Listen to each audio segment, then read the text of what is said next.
ஏங்க chocolate day special kunafa chocolate. Finally Dubai kunafa chocolate சூப்பராக அதே மாதிரியே செஞ்சாச்சு. ஃபர்ஸ்ட் மைதா மாவு 1 கப்பு, கார்ன்ஃப்ளவர், உப்பு, எண்ணெய், தண்ணி போட்டுட்டு நல்லா மிக்ஸ் பண்ணிட்டு மிக்ஸி ஜாரில் போட்டுட்டு ஒரு 2 நிமிஷம் நல்லா அடித்து ஃபில்டர் பண்ணிடுங்க. இந்த மாதிரி எடுத்தால் மாவு கேப் விடாமல் விழுகணும். அதுதான் பர்ஃபெக்டான கன்சிஸ்டன்சி. ஒரு பைப்பிங் பேக்கில் போட்டுட்டு குட்டியாக கட் பண்ணிவிட்டு இந்த மாதிரி தோசை பேனில் விட்டு ஒரு 2 நிமிஷம் விட்டிங்கன்னா அதுவே தனியாக கலந்து வந்துடும். அவ்வளோதான், குனாஃபா டோ வந்து ரெடி ஆயிடுச்சு. பிஸ்தாச்சியோ க்ரீமுக்கு வந்துட்டு பிஸ்தாச்சியோவை சுடுதண்ணியில் போட்டு 2 நிமிஷம் கழிச்சு எடுத்திங்கன்னா இந்த மாதிரி தோல் கலந்து வந்துடும். ஸோ நமக்கு வந்துட்டு எந்த ஒரு கலரிங்குமே ஆட் பண்ண வேண்டியதில்லை. பர்ஃபெக்டாக வந்துட்டு க்ரீன் கலர் வந்துடும். கொஞ்சமாக மில்க் பவுடர், சக்கரை போட்டுட்டு எடுத்திங்கன்னா பிஸ்தாச்சியோ க்ரீம் ரெடி ஆயிடுச்சு. இது வந்து தஹனின்னு சொல்லுவாங்க. எள்ளு கொஞ்சமாக எண்ணெய் ஆட் பண்ணி நல்லா அரைச்சிட்டிங்கன்னா அந்த க்ரீமுமே ரெடி ஆயிடுச்சு.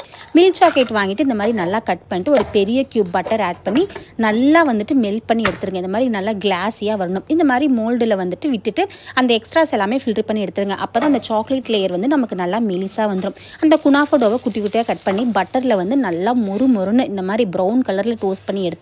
அதுலேயே வந்துட்டு அந்த பிஸ்தாச்சியோ க்ரீம், அந்த தஹினி ஆட் பண்ணிவிட்டு நல்லா மிக்ஸ் பண்ணி அந்த சாக்லேட் மோல்டில் ஃபிட் பண்ணி மேலே இன்னும் கொஞ்சம் சாக்லேட் மெலிசாக வந்து ஸ்ப்ரெட் பண்ணி ஃப்ரீசரில் வச்சுருங்க. ஒரு 2 மணி நேரம் கழிச்சு எடுத்தீங்கன்னா சீரியஸ்லி அந்த குனாஃபா சாக்லேட் அந்த துபாயில் விற்கிற மாதிரியே பர்ஃபெக்டாக வந்துருச்சு. இவ்வளோ டேஸ்ட்டாக இருக்கிறதுனால தான் சாக்லேட் இவ்வளோ வைரல் ஆயிருக்கு.